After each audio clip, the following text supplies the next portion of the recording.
And welcome to episode 21 of the Brewed Sages, Stormbound players with a head for the game. I am Freeloader, and with me as always are my co-hosts, Arthis and Sabaiku. Sabaiku, how's it going tonight? Fantastic.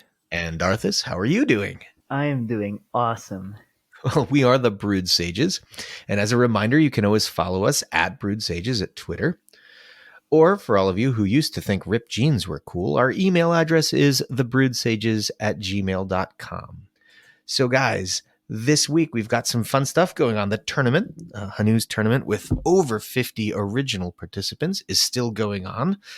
Arthis, you've made the semis. Who else is in it? The other four people that are remaining for the quarterfinals brackets is Grim, the Conquest Tournament champion, versus the Singularity. And then we also have Sewer Rat versus Wolf. And Sewer Rat was actually second place in the Reckless Attack and Defend tournament. Ooh. Yeah, Wolf being third place. So that's a tight match there. Yeah, there's still a lot of talent left in this tournament. Holy smokes. Is it due to be finalized over the next week, I assume? Probably. Hopefully. It should be. All right, well, listeners, you'll find out next week then who the champion is. Next up, we actually have the first ever Temple of Heart Lethal. Now, okay, so let me talk about this one because this is my pride and joy right now. Okay, so as soon as Temple of Heart was released, someone in the Discord, player 9316, I think, yeah, he said, "All right, I'm waiting for the first pure Temple of Heart lethal," and I was like, "Oh, what kind of lethal? Like a Hearthguard's lethal, or like it drains the enemy base so that your units walk in and kills him?" And he's like, "No, it has to be a pure lethal because of Hearth." And the only way you can actually do that is with a level 4 plus Temple of Heart, because the ability is at 2. So for you to win the game, the enemy HP needs to be exactly 2, and your HP needs to be exactly 1. Oh no. Any divergence from that just kills the run. Yeah. And I was like, you know what? I am determined to take on this challenge. And I built like the Swarm control deck with Temple of Heart. And it was... I really want to talk as much as I can because it's really, really cool. It was so interesting. Like, I got all the self-harm cards, right? We got Restless Goats. We got Broken Truce just to manipulate my own HP. And then I got a bunch of runners like Vindicator, Saber, right? Oh yeah, Restless Goats as well, also to deal damage to them. And it's really interesting because during the 3 days that I've been attempting the challenge straight because of the serious struggle and pain, we're trying to achieve something almost virtually impossible. And by the way, this is through like ranked. Like I'm queuing into randoms, okay? It's not like I'm having someone stream snipe me so I can get the lethal with them. No, I actually avoided things like that. Oh man, what was it? I think it was yesterday. Oh my gosh. Yesterday from the recording, so it was Friday last week. I finally did it. And the people who were witnessing my stream heard my amazing victory cries from finally completing it and finally, like, free from the struggle and pain. If you're going to ballpark it, how many games do you think it took you? How many games? I just know that I had like 11 close calls, and then I think total games is like 30 or 40 games of pain. Imagine playing 30 or 40 games, finally setting it up. You play the Temple of Heart. You're like, oh my God, if he can't kill the temple. Maybe even more than that. I just know it was 3 days straight of me streaming like 10 hours a day. So you finally get there. You're like, if he can't kill the tempo, I've totally cleared off all of his units. It's an empty board. I'm going to play temple. If he can't clear it, we win. And then he concedes. And you're like, no. Yeah. No, things like that. Or like there were times where I even set it up so that they could kill me with my own heart. Like they could simply end the turn and they win. But no, they screw it up. They kill my Temple of Heart, or they do something else to kill me. And I'm like, bruh. Like, I can't be bothered to figure out how this card works, so I'm just going to get rid of it. This is too complicated for me. Finally, I pulled it off, and I did post the clip in the Discord in the Fluff channel, so it's actually there if you want to see it. happen. And man, that was a beautiful moment in history. I'm pretty sure that is the world's first ever recorded pure lethal. So I'm very proud. Maybe only. Maybe the only. Yeah. All right. Well, congratulations on that. And I look forward to seeing the video. Sabaiku, uh, it's the middle of the month, and that means it's time for a little special something we give. I wanna know the frequency of what will be facing me. I don't wanna waste my time. Want a deck that's in its prime. You will never have to guess. Our report is pure BS. BS Meta Report. The BS Meta Report.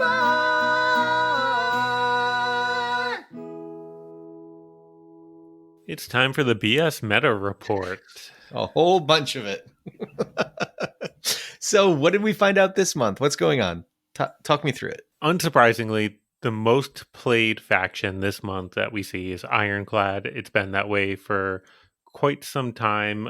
Swarm has been keeping pace with it for the most part over the last few months, but it looks like this time Ironclad wins out. We're seeing really almost close to 50% of the decks are going to be Ironclad that you encounter on the ladder. That's just a crazy amount of dominance from one faction. The numbers for Swarm are down. The numbers for Swarm Rush are down. The numbers for Swarm Midrange are also down. It looks like people have maybe stopped experimenting quite as much with Zuri. I would assume because the deck just feels strong, but feels like it can't beat the Ironclad mid range at its own game a lot of the time. Yeah, that seems about right. And we're seeing pretty consistent numbers for Shadowfen and Winterpack, definitely in the minority. A little bit down on the Shadowfen this month compared to last month, maybe because there was a little more Swarm last month. People were trying to counter Q into that with the Shadowfen, but really it looks like the Ironclad rise has come pretty significantly at the expense of Shadowfen and Swarm. Okay, and so with that, Arthis, there seems to be a little bit of a walk away from Rush across all factions. All the faction Rush contingents seem to be shrinking. Can you talk a little bit about that? Yeah, so what we see from the meta report is that for factions other than Swarm, Rush is the least common archetype for their factions. Swarm Rush actually being the most common for Swarm, not surprisingly. But yeah, I mean, what this shows is that the kind of like power and popularity of Swarm, or of not Swarm, of Rush, you know, it is really going down with all of these powerful control cards that are getting buffed, especially with the reigning dominance of a 2-mana Hunter's Vengeance. That totally just shuts down dreams of people, right? It's like it's just way too reliable for 2 mana, and Rush players definitely hate it. I definitely see it in my nightmares. Yeah. As, as much as I love destroying Rush, it's way too strong. It actually really needs a nerf. And we don't want to kill Rush from the game, okay? Because it's important to have all the archetypes. But yeah, like people are more trying, you know, more towards mid-range and control. Winter's still valuing control a lot. Shadowfen's kind of 50-50 between the mid-range and control, but you know, Ironclad definitely mid-range out there, hitting those big buffy boys, right? So that's what we're seeing this month. Yeah, so it's interesting that we bring that up. I think it might be worth having a conversation specifically about Hunter's Vengeance in a minute about the state of the meta. But before we do, I want to swing us over to the power rankings. Sabaiku, what's strong right now? We see 2 decks in tier 1 this month. We have Ironclad midrange, far and away the top rated, most powerful deck. How unusual. Not really a surprise. It's been that way for months. We see Shadowfen Control moving up into tier 1 also, probably, I suspect, as a counter, as a deck that you can reasonably play into an Ironclad midrange matchup. You get your Siege Breakers as a tech in there for the structures, and you can keep up with what the Ironclad player is doing. And those are the only 2 decks we see in Tier 1, and we have a group of almost everything else in Tier 2, very close in the power rankings. We have Winter Pack Control a hair above, we have Swarm mid-range a hair below, and then down in Tier 3, we see Winter Pack mid-range, Swarm Control, and Winter Packed Rush. So it's weird that you mention it. My experience has been in agreement with what you said, but it's odd. Mid-range, generally speaking, is supposed to be favored into control decks, and Rush is supposed to be favored into mid-range. So on paper, if you didn't know the cards in a game or whatever, and you heard that the number one most played deck is a mid-range deck, right? Ironclad mid-range, by far and away the most commonly played archetype in the game. You'd expect the next one, the second most powerful deck then in the meta should be the counter, which should be a rush deck. But in this case, Arthis, it's a control deck. Talk us through what's going on here. Why is Shadowfen Control able to hang with Ironclad midrange? And more importantly, what's going on with poor rush decks that none of them can go toe-to-toe with a midrange deck? Right. So, firstly, with Shadowfen Control, everyone knows the absurd oppressiveness that a max level nuts can do, right? And it being epic, we don't see it that often. I don't know. It might be different for people. I see it often, definitely in the higher leagues, which I hate. But I mean, Nuts is very capable of carrying an entire game by playing on just the bottom half of the board. Just with how easy it is to trigger the Nuts and like pressure the enemy with such a big unit, making them waste their resources just to kill it, just so you can allocate your privileged mana resources to other things like aggression. It makes it so that it can potentially like really pressure Ironclad midrange before it can actually set up for the big buffs. And when it does get that pressure, yeah, they get some good base damage, right, with like Lime Limbs or Butchers. And then, eventually Ironclad midrange would normally try to take control of the board now. But because of how reliable Nuts is, it's not uncommon to see Nuts sealing games after early pressure against midrange. Now, as for the lack of rush in the archetype power list, I think that's because, like, I know you said with, the whole rock, paper, scissors concept that rush has the best matchup against midrange. Now, unfortunately for rush, Ironclad midrange has some very powerful cheap control cards in them.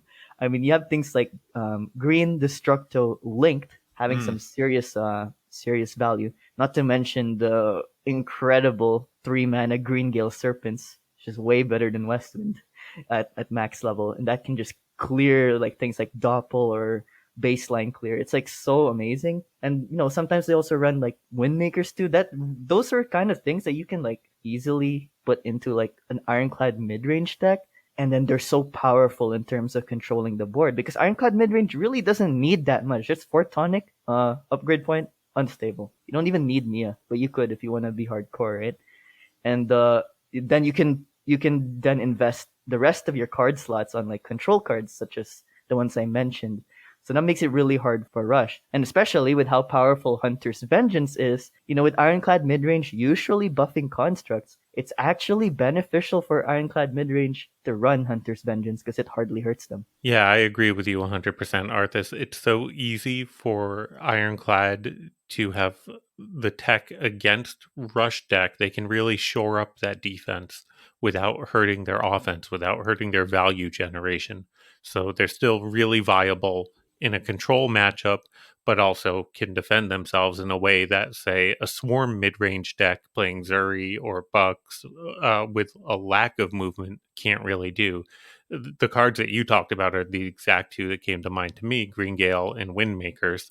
You can slot those in there and they both move too, and Swarm just doesn't have that kind of defensive tool in the same way that that allows it to be as flexible. Yeah, but neither does Shadowfen midrange either. You see both of them. Shadowfen Shadowfen absolutely has great defensive tools with Witches, Crimson Sentry, Toxic Sacrifice, can run Hunter's Vengeance also. But look at the difference in power level, right, between the two. And the reason for that is Fort Tonic, I think. I agree. It's because generally it takes a Shadowfen mid-range deck a little longer to ramp up the Ironclad can put something big on the board earlier, and that just makes it more consistent. Now, you have to remember what we're talking about with power rankings here. This is perceived power rankings from the expert volunteers that we have enlisted to do the meta report here.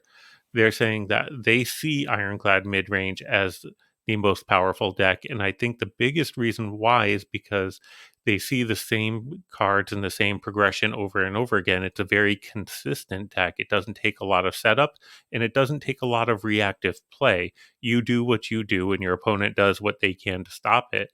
You don't have to be as adaptive or as flexible in your game plan as your opponent does. Yeah, I think that's very true. There's a couple of things that come to mind with that. Part of the reason why Shadowfen Control, I think, is as effective into Ironclad midrange as it is, and other control decks aren't, is to Arthis's point, max level chestnuts, yes, but also Toxic Sacrifice. It's really hard to counter Fort Tonic with any AoE in the game. The only one that comes to mind that is of similar mana cost and damage for the mana cost is Toxac. You know, and to what we were talking about before, because so much of the Ironclad midrange deck is constructs, Hunter's Vengeance is a easy tech card to put in. It does so much more against your opponent than it will do to yourself. When you combine that with an unstable, Hunter's Vengeance doesn't impact it. It makes it very easy to play like unstable Fort Tonic one turn. And then the following turn, if you do have to play defense, you can throw 2 mana into it without really suffering any sort of penalty.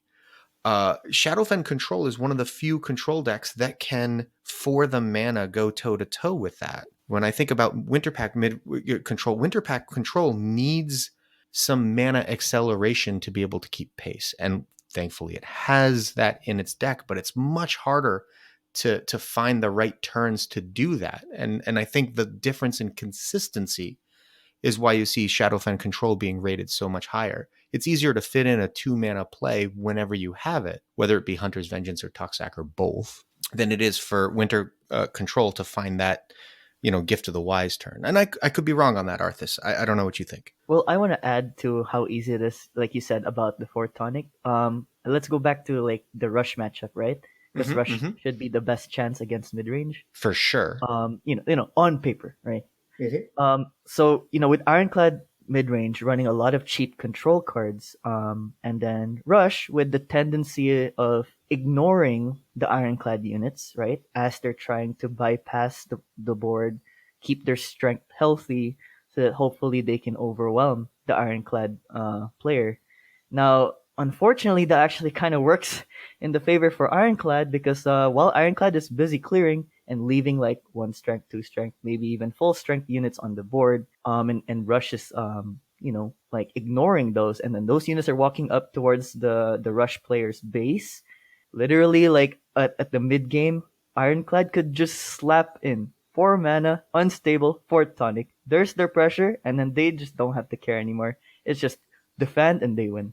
Right, 4 mana and 2 cards. That leaves you with the rest of your mana and 2 more cards in your hand to defend. Like you put an incredible pressure turn on your opponent, but you're playing defense at the same time. You don't have to choose. It's true. Just as a little background, I talked with Reckless in the official Discord earlier this month, and I asked him what he thought the meta was doing and how he thought it was. And he said overall he thinks it's very healthy.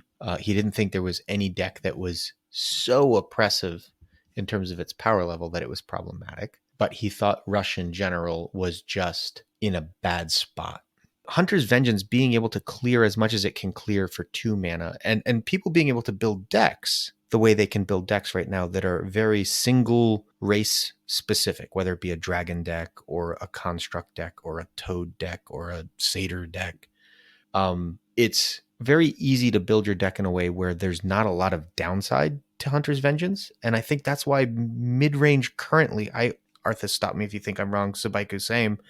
I feel like right now, in general, a mid-range deck with Hunter's Vengeance in it is not actually all that unfavored into any Rush matchup. Yeah, I can definitely vouch for that because, one of the mid-range decks that I'm proud of building is my original Chunk Beam deck.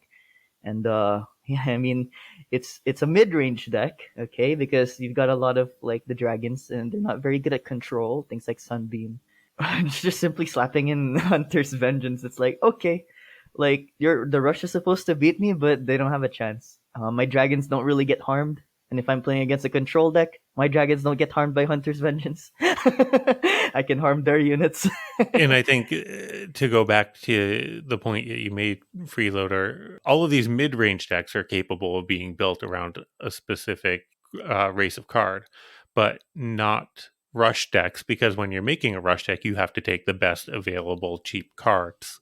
And Right. the meta has kind of standardized around green prototypes, gifted recruits, wild saber paws, right? All three different races. West Wind Sailors, First Mutineers, right? We're playing with a lot of different races. And that makes it just an inherent weakness in the rush deck when you take the best available cards, regardless of what race that they're from. Then Hunter's Vengeance is really a hard counter. I also want to add that it's not a requirement at all whatsoever. It's not even a medium requirement that your deck needs to be like one unit type for you to, properly put Hunter's Vengeance in.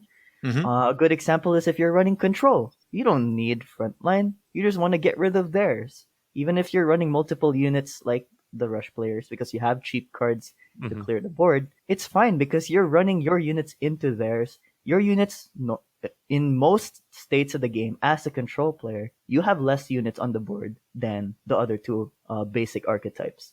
And so even if it hurts your units, you're getting a very easy profit because you're hurting more of theirs than you're hurting yours. Absolutely. So you don't really need the single unit types. And now, from this, with all this unit type talk, I want to spark this question. With Hunter's Vengeance, being a severe counter to multiple unit types in the meta, and people seeing things like Toads, maybe Satyrs, maybe Constructs decks, and Hunter's Vengeance doesn't do that well. But why don't people play something like Beast of Terror? That one's the go-to counter to single unit decks. It's nowhere near enough damage. And that's really what it is. Yeah. Yeah. What does Beast of Terrors do at max? What was 3 damage to It's 4 damage. 4? All right, that's Max 2 level less. Hunter's Vengeance is 6. Yeah. Right, It's it's a world 2 of less. difference. And it it's an costs epic. twice as much. Well, so is Hunter Vengeance. Well, that's what I'm saying. It's not like it's a cheaper card. Right. Yeah, Right. that's fair. What we're talking about here is the fact that Hunter's Vengeance is so powerful that you can slot it into a mid-range deck, and you can build your mid-range deck in such a way that it's not as much of a negative. But it's also, to your point about the mana cost, it's 2 mana. It's not a big deal, right? It is a lot harder to work a 4 mana tech card into your turn because you really got to make sure you have it in the right spot. And Beast of Terror does not do the damage to the unit it attacks. The extra Correct. damage is to all other unit types of the same race as the unit that it attacks. But the unit that it attacks doesn't take any extra damage. It just takes the 6 from the max level Beast of Terror. Yeah, there are definitely times. Mine's only 4 strength, and there are definitely times where I'm like, oh, I'd like to play it, and I could clear all the toads or whatever. But then I realize, well, actually, I don't clear all the toads because the one I'm attacking into won't die. Yeah.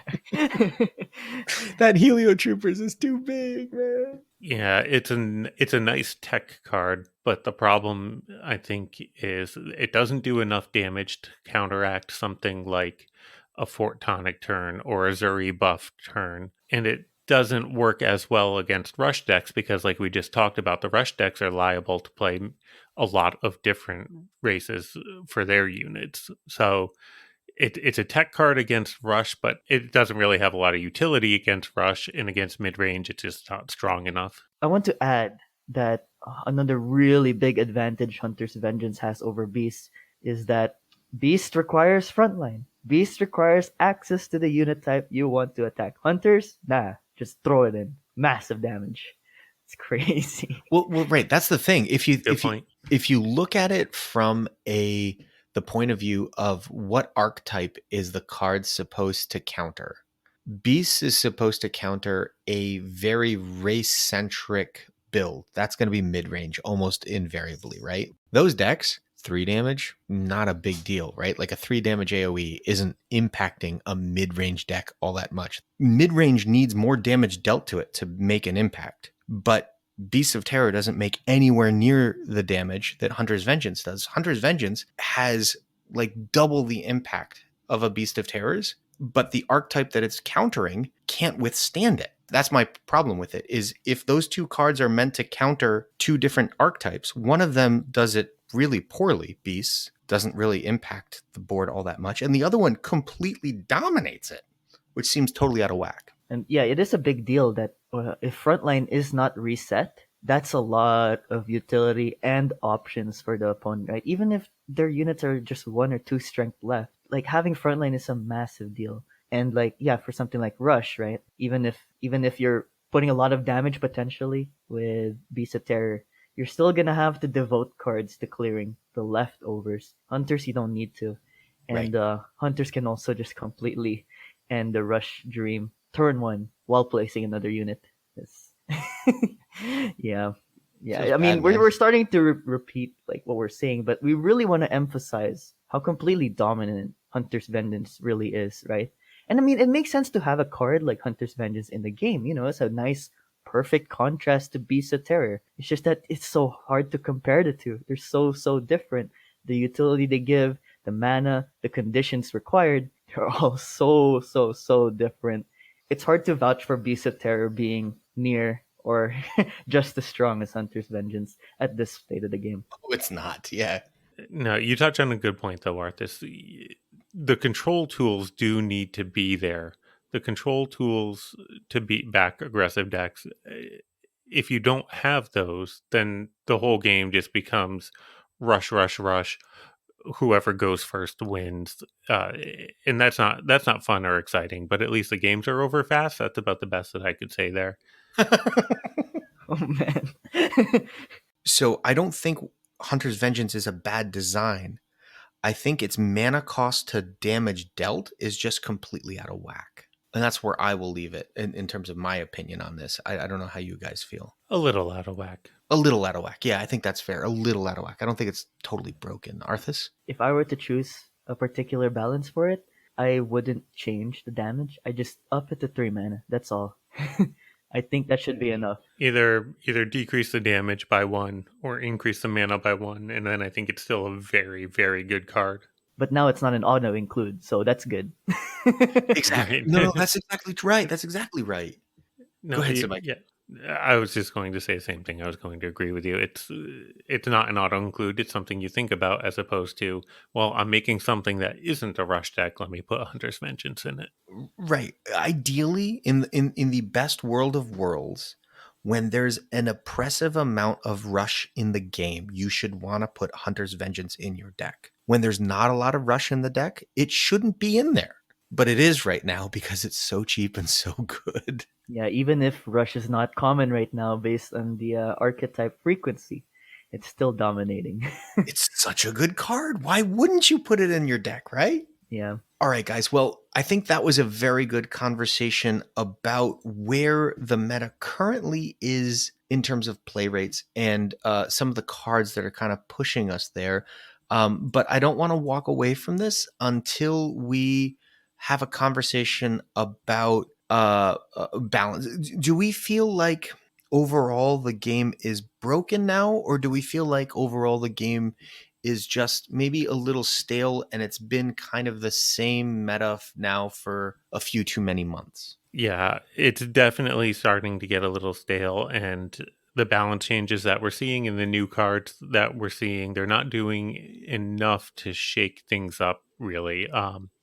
The last big balance change that we had was in January, and that did lead to a lot of mid-range swarm experimentation, which was fantastic.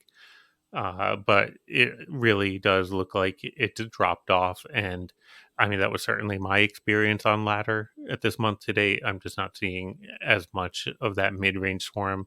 And it doesn't really play defense very well. It's good at making big units, but it's not good at anything other than broken truce to stop your opponent from doing their game plan, and that's just not enough. But like we said, the control tools with Hunter's Vengeance are so strong. It's really keeping a lot of rush decks down, and that leads to a lot of control versus mid-range matchups, and I think that's the reason why you're seeing so much ironclad mid-range, because it tends to win that. When you have rush being pushed down a little bit, you expect to see more mid-range because the mid-range just isn't getting countered by rush decks the same way that it should be. You're really throwing off the equilibrium of that triangle of rush beats mid-range, mid-range beats control, control beats rush. All right, Arthis, give us some parting thoughts on this before we move on. I guess one of the things, yeah, I agree that it is stale. Although, sometimes every now and then, which is a nice breath of fresh air, I do see some of the cards that are changed, like Sunbeam, things like Zuri, right? But yeah, it is feeling a bit stale. But I guess it's also because like the February update didn't really have a big card change. Like, yeah, there was a Temple of Guardian change, but like, that's kind of, you can kind of ignore that. It's not enough to shake things. And then the constant problems that we're facing, like with Ironclad midrange being too strong, Fortonic, Hunter's Vengeance, they've been strong for months. That's what makes it stale. It's not because we're not getting enough balance, it's just that we're not getting the right ones.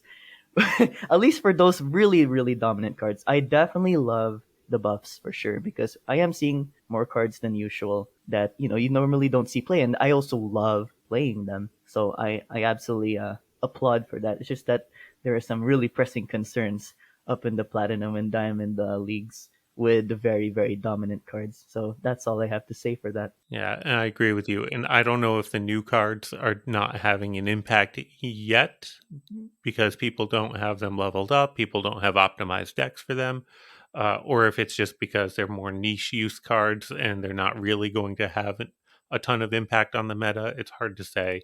I'm looking forward to the new cards coming out, the last 4 temples that we're supposed to see.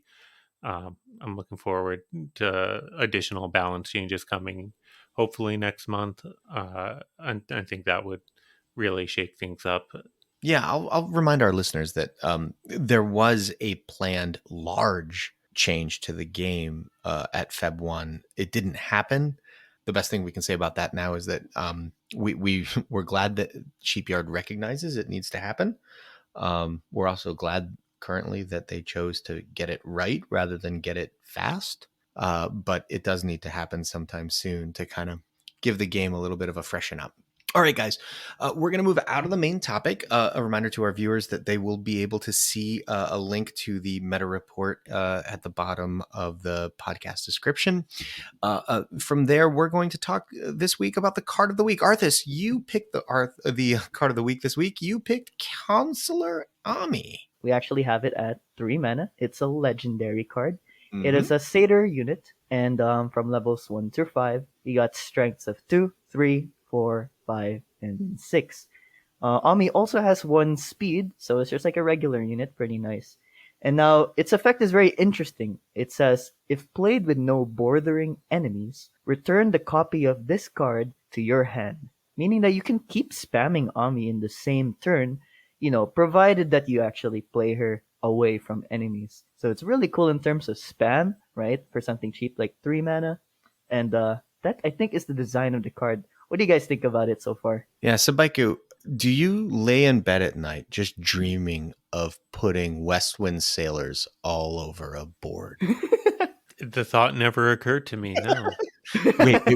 Maybe I could put one more Westwind sailor on the Think about how to counter Hunter's Vengeance, though. You put all Western sailors everywhere on the board, right? That's it. Yeah, no, I mean, look, it's got fair stats for the mana. I Sure. mean, it's not overly strong, but it's not weak. No. And I want to add that you don't actually have to spam the card. It's also really nice to have basically a guaranteed 3 mana card in your hand every single turn. You don't have to spam it, right?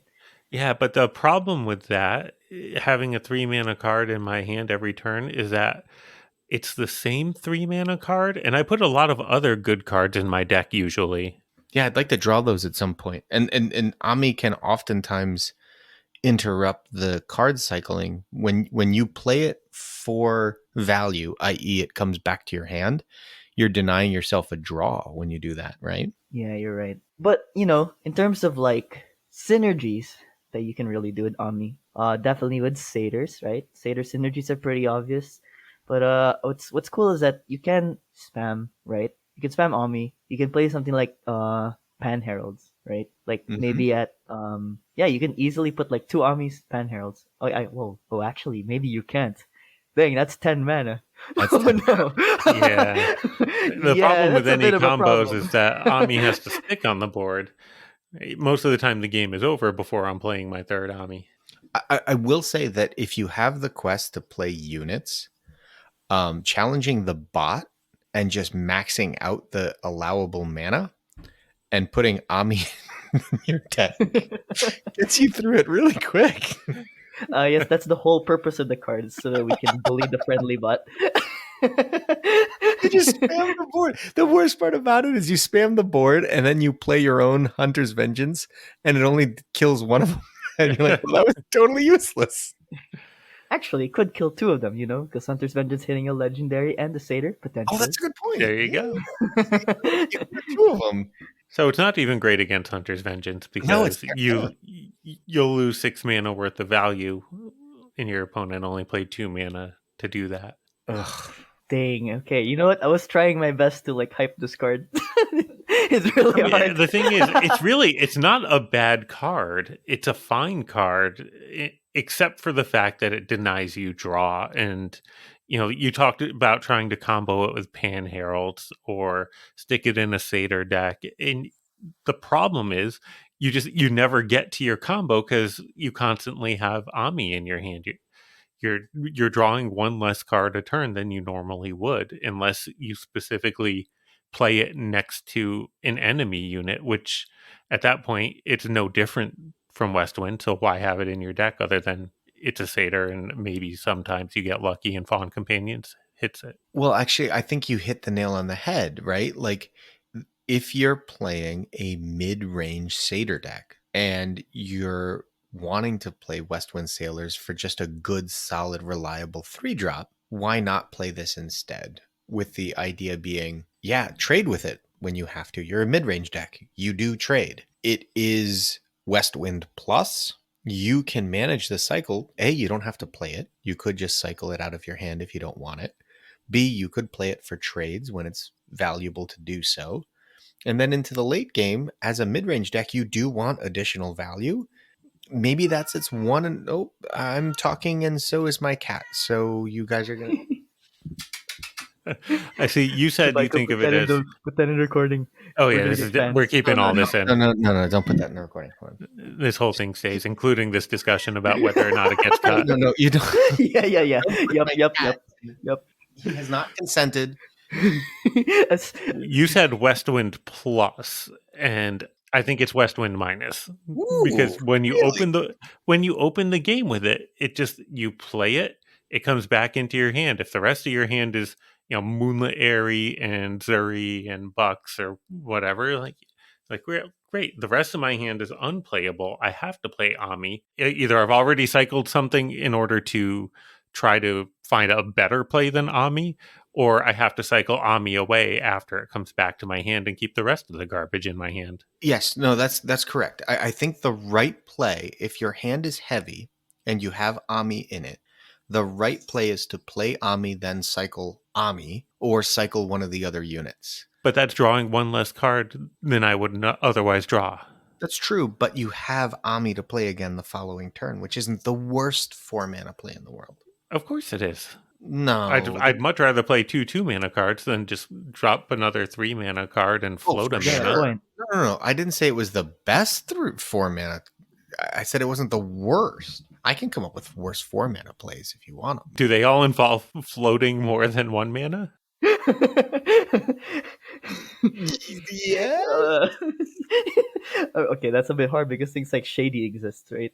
And even something like a raw doppel could potentially be better than one Ami at 4 mana because it could set up to things like Zuri. It could set up to things like Pan Heralds way better than Ami does.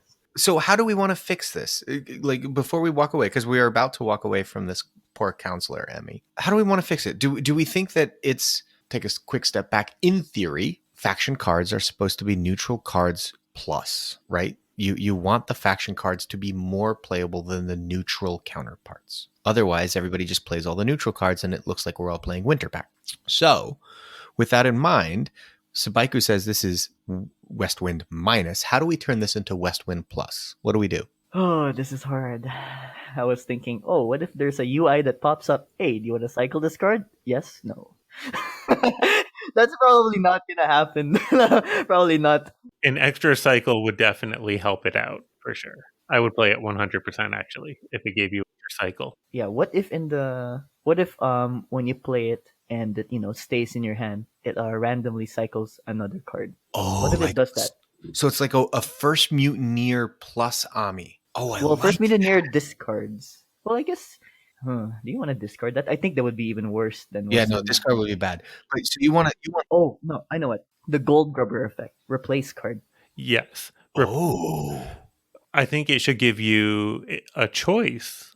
Do you want to get Ami back in your hand or draw another card? That would be interesting. I have another idea, and this is regarding the strength. Because instead of completely changing the design of the card, let's fix the stats a bit. I was thinking, what if the first Ami that you play is stronger than a Westwind, like 7, right? Mm-hmm. But then every time you play an Ami consecutively, the strength goes down up to like a minimum. Maybe after the first Ami, the strength can go down up to 2 times, and then the rest after that will stay at that strength.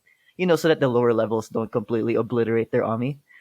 Right. But that's something that could be good because then now like a single Ami is actually worth playing, even if you're risking 1 cycle, right? Something that's better than Westwind. Yes. And while still retaining its design of spammable, right? I like it. I like that a lot. And I was thinking a strength increase would certainly be an easy way to do it, but I like your conditional strength increase better. That's more fun. I would consider a mana decrease because at 3 mana, by the time you get to 6 mana, you don't really want to play this twice most of the time. If you made it 2, it would increase the amount that you could play it, and it would actually make it a worthwhile positive to play multiple copies in a turn, as opposed to denying you other cards in your deck. And making it cheaper leans into the design of the card a little bit and makes it more fun. honestly, I like either of these. Yeah, both of them seem pretty good to me.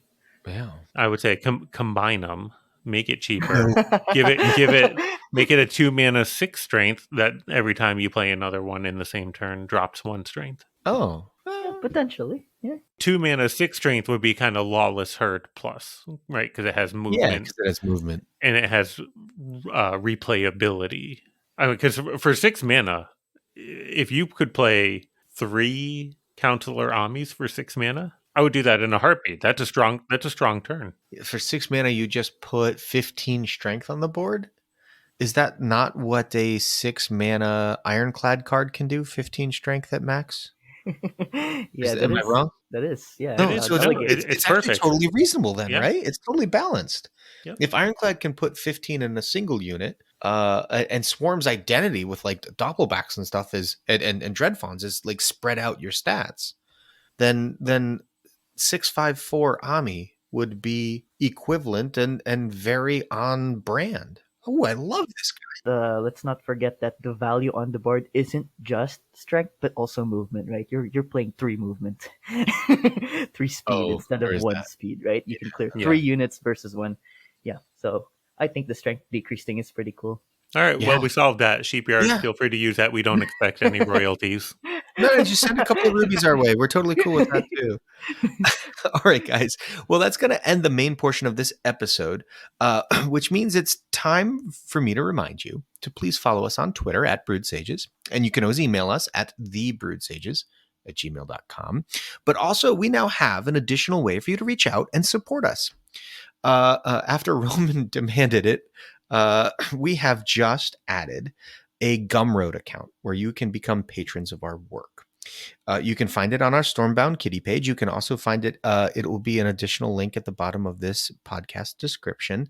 We don't want to make too big of a deal out of it because that's not why we're doing this. And I just want to make sure that that's out there. we'd like to cover some of our costs and expenses, and gosh, maybe one day pay back our microphone purchases. But in general, if you feel compelled to support us, the level of gratitude that we are capable as human beings of conveying back to you is inadequate. We would be very, very appreciative.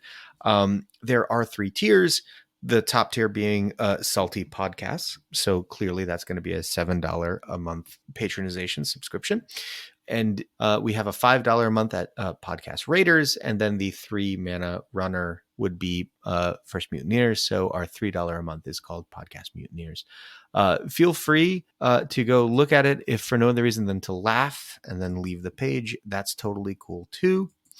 But anyway, aside from that, we did hear back from some of our listeners. This week, we did hear from Sup Law Law 1, who just listened to episode 3 on our YouTube channel and said, I'm kind of late, but this is great. Thank you so much for listening in the first place. And please go through the whole library. That's why we've got it out there, so that people who find us can stumble upon it and say, wow, I want to start from the beginning. So go through it all. Feel free to be critical where we're bad. And if you hear anything else you like, let us know. And then we've been also tasked, guys, with one of the hardest questions I think will ever be asked by Emkaem this week. He says, hi, gentlemen. And first off, Emkaem, be careful who you're calling gentlemen. But hi, gentlemen from the Brewed Sages. My question for each of you individually is, which episode of the Brewed Sages do you like the most and why? I'm curious to hear the answers. And lastly, keep up the amazing work and keep delivering high quality entertainment for every stormy out there. Okay, I will start with Sabaiku. Sabaiku, what is your favorite episode of the Brewed Sages and why? I'm going to go with episode 18, Hocus Focus. We had a great community news segment talking about the tournament, and we followed that up with a great interview that Arthis did with tournament winner Grimm. Oh yeah, That was a lot of fun to listen to. Being a little biased as one of the people who makes the podcast, that wasn't something that I was privy to before Arthis recorded it. So it was a nice surprise for me to hear it too, and I got to react to it as opposed to make it. So I think that was one of the reasons why I really like this one. And then I think we had Grimm had great analysis, and I think that we had a really strong analysis section talking about the new card Temple of Focus, talking about Arthis's testing of it. I think one of the most informative and analytically bent episodes we've had, but still very interesting. Okay. All right. And Arthis, how about you? Can I go last? Can you go last? Oh, no. Wait, you're going to put me on the spot? All right. Yes. Okay. Well, mine was Nerf November Reign of Frogs. And the reason why... Dang it, you picked mine. No, I didn't. No. Damn it. Okay, maybe ask me instead. This is why you never want to go last, because everybody always... Dang it. Okay, I will let you then take Nerf November Reign of Frogs, and I'll try to figure out a new one. No. I think that for such a beautiful, amazingly well put episode, I think it warrants both of us praising it. It does. Go ahead. You start with your praise, and I will heap on some additional. I mean, me, for sure, it was definitely the Halloween special at the end. It was too much fun. It was like, oh man, I really wish that the community, that the Sheepyard does more of something like this. I know that they do like those social media posts that do something similar, but it's like amazing to like come up with those really cool Halloween themed ideas, like which card art would be really nice for pumpkin carving, or which card would be the villain in a serial killer movie, right? It's really, really interesting to see and hear all of our silliness and really weird reasonings for things. Yeah, I mean, Sabaiku had us on the spot, right? Like neither of us knew what the questions were going to be ahead of time. And it was just so funny. The questions came out of left field. Sometimes like you thought you knew where they were going. And then right at the last minute, like, so he would intro the question with like this background. And then suddenly the actual question is like, right, like you said, who would be the best villain in a horror movie? Like, wait, what? And so then you're just stuck. Oh, I had so much fun doing that episode. I laughed so much. I mean, granted, we laugh at a lot of these episodes because they're a lot of fun to do. But that one, for me especially, because I tend to be the sort of the central host who kind of acts as the traffic cop. I gave up complete control so that Sabaiku could take the reins, and it was just so much fun to be kind of out there floating going, I have no idea what's going to happen next. This Yeah, is it seems a common theme with our favorite episodes is when the hosts don't know what the other host is doing. Wait, every I like that I picked the most analytical episode and you guys picked the most fun episode. And that right there in a nutshell is why this podcast is such a mess every week. Hey, we got the So full true. dynamic, right? We got all the character tropes right here. If there was one other episode that I was forced, because I'm sure Emkaem was hoping to hear about 3, I would love to plug the 2 episodes back to back, valuing your tempo and tempoing out some value. Those 2 episodes, episode 11 and 12, where we had a really in-depth conversation about the theory of tempo versus value in card games.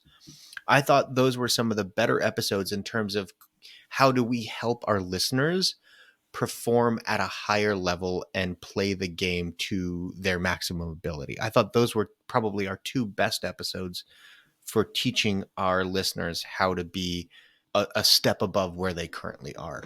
So I'll give a shout out to those 2 especially. The first one had the meta report in it too, so I'm always kind of a little biased towards that because that's kind of my baby. But there you go, Emkaem. I'm sure you listened to those, but if you need a refresher, always feel free to go back. They're all available. You can find them all at our homepage, stormbound-kitty.com. And with that, you can always catch us on Discord. That's going to do it for us tonight. For Arthis and Sabaiku, I am Freeloader. We are the Brewed Sages, reminding you to please stay hydrated.